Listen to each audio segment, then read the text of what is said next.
Keene had paid his gambling debt twice. She went to the hotel dining room, where a federal land examiner named Mr. Carver had arrived 2 days earlier to review railroad parcels. Nola had heard Silas mention him before she left town. Carver was eating ham and eggs when Nola stepped to his table and laid the oilcloth packet beside his plate. He looked at her torn dress and muddy boots. "Miss, this is not." "Read it," Nola said. Something in her voice stopped him. He opened the packet. The dining room slowed around them. Forks paused. Chairs creaked. Carver read the Carson City assay, then the plats, then the bank papers, then the false transfer. By the time he unfolded Elias Calder's letter, his face had gone still in the way honest men look when their duty has found them in public. He stood. His voice carried through the room. "This is federal land fraud, mineral claim theft, and likely conspiracy to conceal a killing." No one moved. Then the hotel doors opened, and Lionel Keene entered with 2 railroad men beside him. He saw Carver first, then the papers. Then Nola.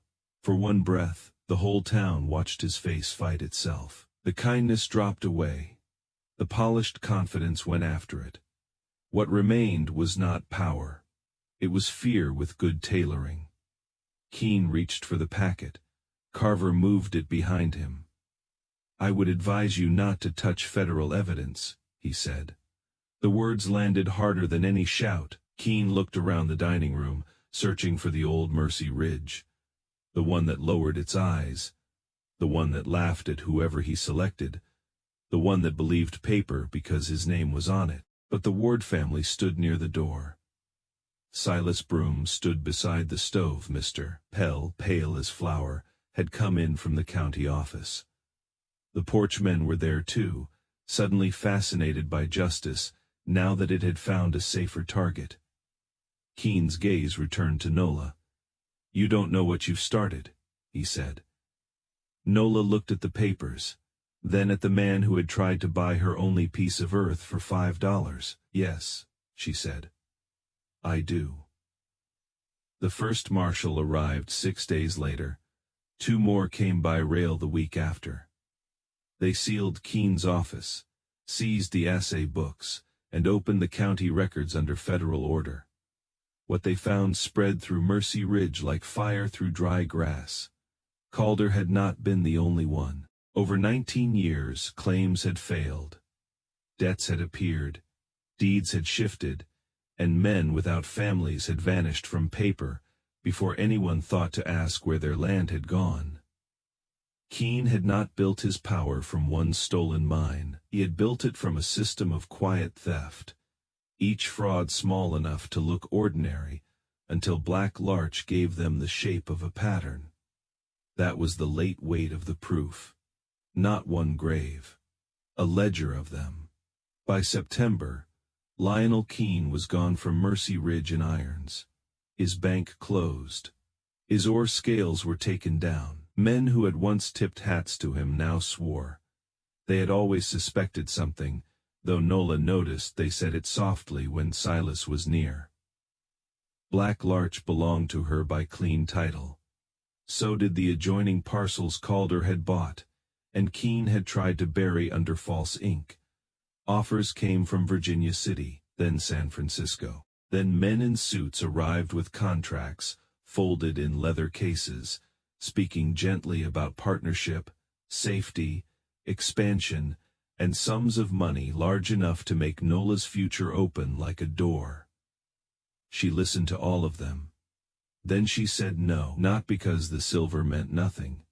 It meant food, repairs, wages, winter stores, freedom from begging. It meant she could hire men properly, shore the tunnel safely, and pay Silas back, though he pretended not to care.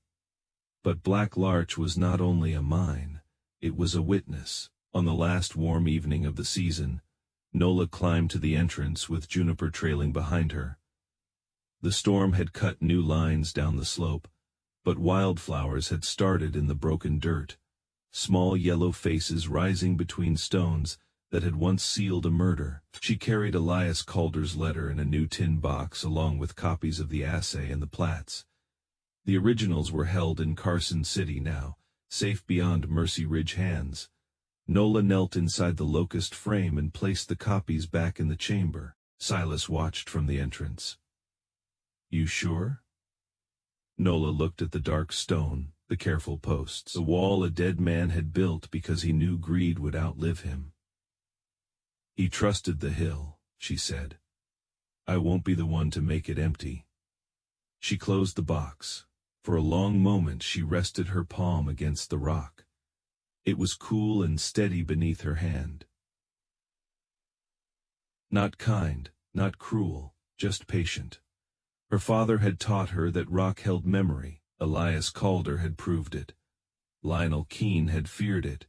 And Nola Vale, who had spent her last dollar on what everyone called a grave, had learned the difference between a treasure and a truth. A treasure can make a poor girl rich. But a truth once dug out of the dark can make a whole town answer for what it buried. She worked from the outer edge of the slide, loosening dirt, rolling stones, dragging sacks of debris to Juniper, and leading the mule down the slope to dump them. Heat struck the hillside by mid-morning and stayed there like a punishment. Her palms split. Her shoulders burned. Every evening, she looked back and saw a dent so small it mocked her. But she kept returning. That was the whole method at first. Return, lift, haul, drink, bleed, sleep. Return. On the 9th day, her shovel hit wood. Not the brittle pines scattered near the surface. This sound was duller, deeper. Nola dropped to her knees and cleared dirt with her hands. A post emerged from the rubble, dark and dense, its top squared with careful saw marks. It stood upright, sunk deep into the slide, untouched by the random violence around it. She frowned. Mine supports were set across a roof or braced along a wall. They cracked, leaned, splintered, complained. This post did none of those things. It stood like a marker. She scraped the side with her knife and saw the tight, oily grain, black locust. Her father's voice came back as clear as breath. Pine holds a tunnel. Locust holds a secret. You use it when you want a line to stay put after the cheap wood gives up. Nola sat back on her heels. For the first time since buying the claim, the hill did not feel dead. It felt guarded. The next day she stopped clearing the slide at random and began following the post. 2 feet down, she found a second one, then a third. The posts formed a narrow rectangle inside the collapse, too deliberate to be part of ordinary shoring, a frame hidden in the rubble. Someone had built a door where everyone else saw a grave. Nola's work changed. It was no longer digging. It was reading. She studied the stones around the posts and noticed what her exhaustion had hidden from her. The outer slide was chaotic, but deeper in, the rubble changed size and pattern. Many pieces were sharp on one side and smoke, stained on the other. Blast rock. Not a natural fall, not the slow failure of bad timber. The entrance had been blown down. She found a twist of old fuse wire blackened into the dirt.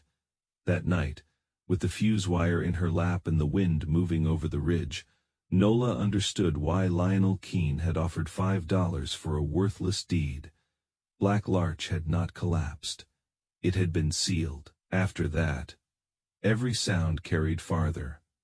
A coyote on the ridge, Juniper shifting in sleep, a pebble ticking down the slope. Nola began keeping the pick beside her blanket. Though she knew a pick was little defense against a man with money enough to buy other men's courage. Still, she worked. Weeks passed. Her dress tore at the hem, her hair bleached at the edges, her hands hardened until the skin felt more like leather than flesh. Sometimes she spoke to Juniper just to hear a living thing receive her words. Sometimes she spoke to her father. Once, when a stone rolled and nearly crushed her ankle, She cursed Elias Calder for hiding his truth so well. Then she apologized to the dark. By the end of the 4th week, the locust frame stood clear. Behind it was what looked like solid rock, but Nola knew better now. The stones were too neatly fitted. Their edges had been wedged by hand. Clay packed the seams. It was not a wall made by the mountain. It was a plug. She spent 2 days loosening it. On the 3rd, a stone shifted under the pry bar with a sound like a locked chest giving up. Cold air breathed through the gap, dry and ancient. Nola held a candle to the opening. The flame trembled, but stayed alive. She widened the hole enough to crawl through.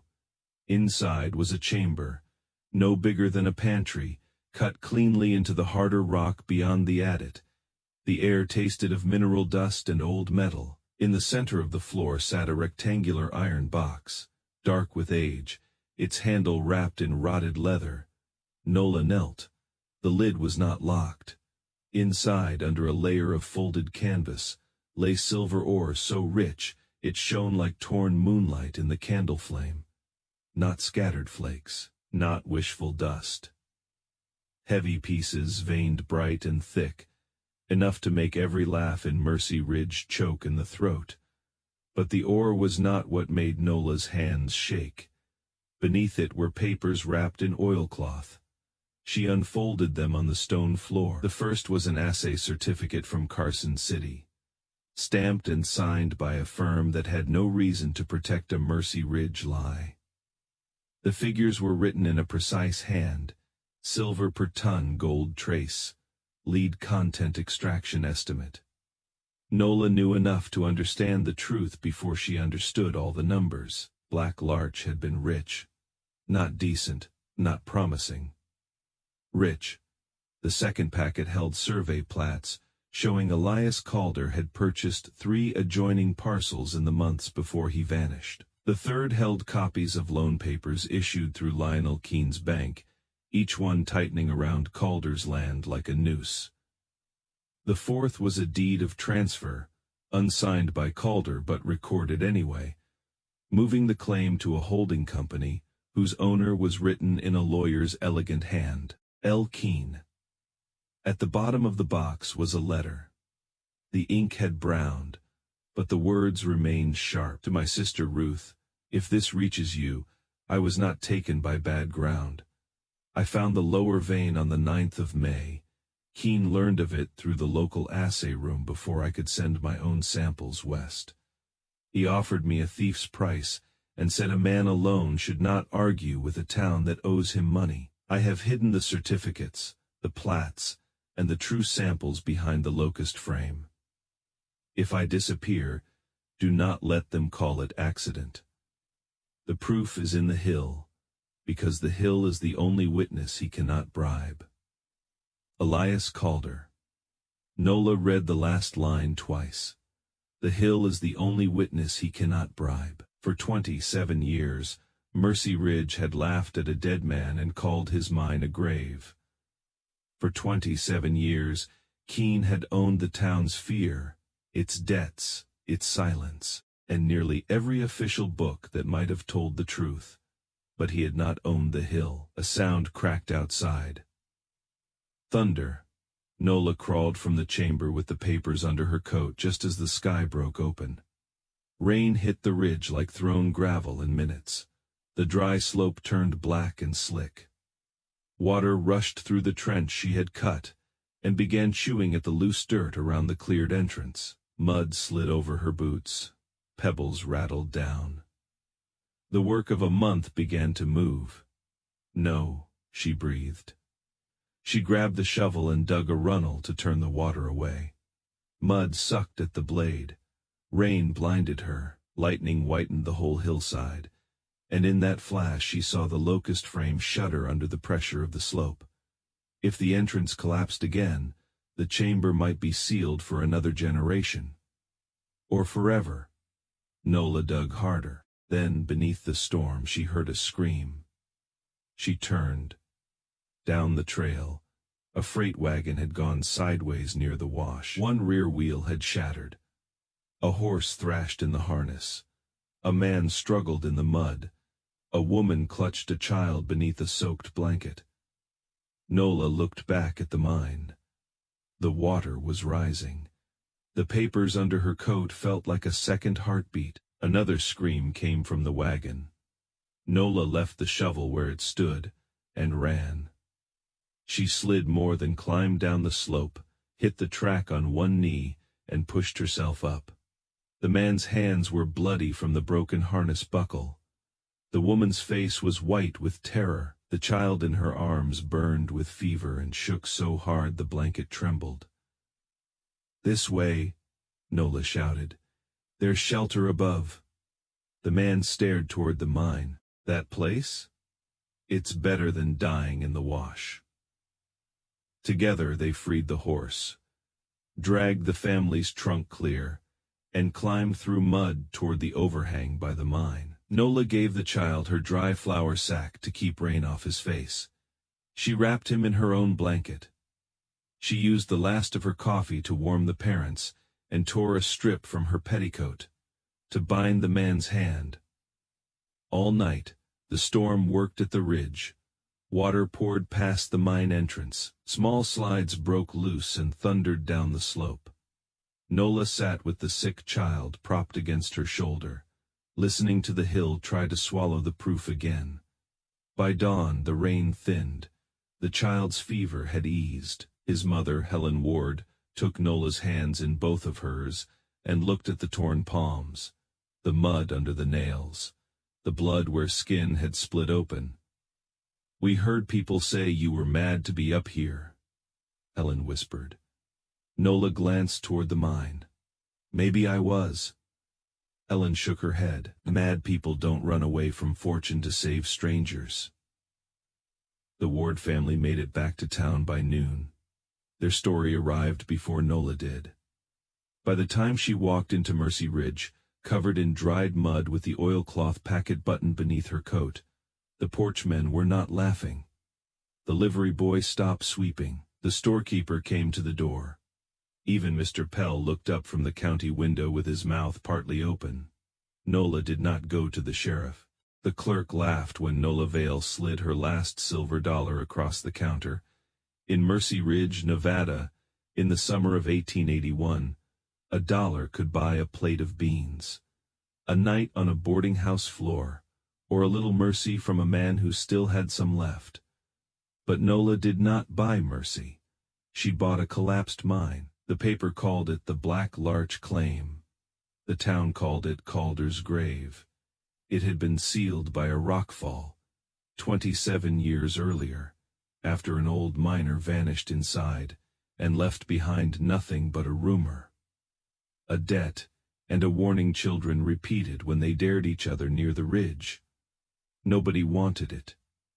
Nobody walked near it after dark. Nobody believed one grieving girl with one coin and one dead father's pick could pull anything useful out of that broken hillside. That was why the county sold it to her for $1, and that was why the man who had spent half his life making sure the claim stayed forgotten stopped smiling the moment he heard her name. Nola Vale had come to Mercy Ridge with less than a suitcase. Her mother had died the previous winter, coughing blood into a cloth Nola washed until the fabric turned thin as onion skin. Her father, Amos Vale, lasted until June. He had been a hard rock miner with shoulders like a doorframe and hands that could tell shale from slate by touch. But the years underground had filled his lungs with dust. In the end, he breathed like every inhale had to climb a mountain. When they buried him on the little rise beyond the wash, Nola stood without crying. Not because she was made of stone, because grief had gone too deep for tears. It sat under her ribs, heavy and quiet, the way ore sits inside dark rock before anyone knows its worth. After the doctor was paid, after the coffin maker was paid, after the boarding woman took the last of what Nola owed, she had $1 silver left. She carried it to the county office in her fist. The office was small and airless, with crooked shelves full of claim books and a cracked portrait of a governor, no one in Mercy Ridge had ever met. Behind the counter sat Mr. Pell, the county clerk, a narrow man with ink on his cuffs and boredom in his bones. "I need the abandoned claims ledger," Nola said. He looked over her dress, her scuffed boots, her father's pick wrapped in burlap, and then her young face. "You need supper," he said, "not a claim." "I asked for the ledger." A few men near the stove turned their heads. Mercy Ridge had two kinds of entertainment: bad whiskey and other people's ruin. Nola had already become the second kind. Pell sighed and dropped the ledger on the counter. Its pages were swollen with dust and old rain. Names ran down the columns like a cemetery, each one crossed through or marked forfeit. Nola read slowly. Her father had taught her letters from assay sheets and blasting orders. He said paper could lie, but it usually told you who had needed the lie. Then she saw it. Black Larch claim, North Ridge. Collapsed lower adit. Forfeit. Sale price, $1. Her thumb stopped on the line. That one. The stove room went quiet. Then the men began to laugh. Pell leaned back. "Calder's grave? I'll take it." "Girl, that hole killed Elias Calder before your father ever saw Nevada. If there was silver there, the old-timers would have stripped it clean. You're buying a pile of broken rock." Nola opened her hand. The coin lay in her palm, bright along one worn edge. "And sell me the broken rock." Pell studied her, and his smile sharpened. $1 for a grave. Fair enough." He stamped the deed, signed his name, and pushed the brittle sheet toward her. The paper weighed almost nothing, but when Nola folded it into her pocket, it felt like the first thing in the world that had not been taken from her. Outside, the street shimmered in the heat. Mercy Ridge was built along a dry road between freight yards, saloons, a livery stable, a narrow hotel, and the courthouse that belonged to everyone in theory, and to Lionel Keene in practice. Keene owned the freight line. Keene owned the bank. Keene owned the hotel lease, the ore scales, and most of the mortgages in town. He was not a judge, though people called him one because his word often mattered more than the law. He wore a black coat even in the heat, a gold watch on a chain, and a face that looked kind until you had something he wanted. Nola was halfway across the street when he stepped from the shade of the assay office. "Miss Vale," he said, loud enough for the porch men to hear. "I'm told you've become a mine owner." She stopped. Keene's eyes went to the deed in her pocket as if he could see through cloth. "Black Larch is dangerous ground. Your father would have known better." "My father is not here to advise me." "No," Keene said softly. "He is not." The words were gentle. The cruelty was not. He came closer, lowering his voice. "There are places in these hills that swallow the stubborn. Sell me the paper. I'll give you $5 for your trouble." $5. 5 times what she had paid. Enough food for weeks.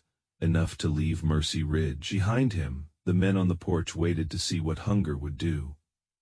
Nola looked at Keene's clean gloves, his polished boots, the soft flesh under his chin. He had never dug anything from the earth with his own hands, yet he had the eyes of a man measuring a vein. "No," she said. Keene's smile held for one beat too long. "Then be careful on the ridge," he said. "Loose ground has a way of finishing old business." Nola walked past him without answering. At the general store she traded the silver clasp from her mother's Bible for flour, coffee, beans, candles, and a coil of second-hand rope. The storekeeper avoided her eyes until an old voice spoke from the doorway. "Put the rest on my account." It was Silas Broom, her father's old shift partner. He had a ruined left hand. a beard like winter grass, and a limp from a cave, in that should have killed him. Nola turned. I'm not taking charity. Good, Silas said. Because I'm not giving it. I owed Amos Vale 3 favors, and he died before spending them. This is the first. He led her to the livery, where an old dun mule stood in the back stall, with one torn ear and an expression of deep patience. This is Juniper, Silas said.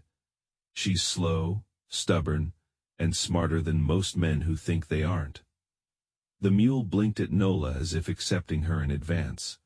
Silas handed her the lead rope. Then his gaze shifted toward the north ridge. Your father ever speak on Black Larch? Nola shook her head. He said some claims don't go empty. They go quiet. Silas nodded, and the lines around his mouth deepened. He was right about more things than was comfortable. By late afternoon, Nola left town with Juniper carrying the supplies, and her father's pick across the pack saddle. The road narrowed into a wagon track, then into a stony path climbing through sage, pion, and dust-colored grass. Mercy Ridge shrank behind her until the buildings looked like toys left in a child's dry wash. Near a spring below the ridge, an old Numa woman named Suda was filling a clay jar. She had known the hills before Mercy Ridge had a name, and the town had learned badly and slowly that she heard more than people thought she did. She looked at Nola, then at the deed tucked under her belt. That ridge keeps accounts, Suda said. Nola waited, unsure whether to answer. Suda tightened the cloth around the jar. Some men bury what they owe. The ground does not forgive the burying. Then she walked away through the brush, leaving the sentence behind like a stone in Nola's hand. Calder's grave appeared just before sunset. The mine was worse than Nola had imagined. A long shoulder of rock had slid down the slope, burying the entrance beneath shale, red dirt, and old timber. Broken support beams jutted from the debris like ribs. Rusted rails disappeared under a fan of rubble. A faded warning board hung sideways from one nail, its letters eaten by wind. The town had not exaggerated the ruin. For a moment, Nola could not breathe. One girl, one mule, one pick, one hill that had already beaten stronger people. The grief inside her shifted and found a new shape, humiliation. She had spent her last dollar on an impossible thing. Maybe the clerk had been right. Maybe Keene had only offered $5, because he enjoyed watching her refuse, the only sensible answer. Then she remembered her father at the table after a cave. In his face gray with exhaustion, both hands wrapped around a mug he was too tired to drink from. The mountain doesn't care how much you lost, he had told her. It only answers the work. Nola set up camp 50 yards from the collapse. She did not attack the mine that night. She made coffee, fed Juniper, and watched the last light bleed out behind the ridge. The mine mouth became a blackness without shape. The wind moved over it, low and dry, and the broken timbers clicked faintly against one another. It sounded almost like teeth. At dawn she began. The first week gave her nothing but blisters.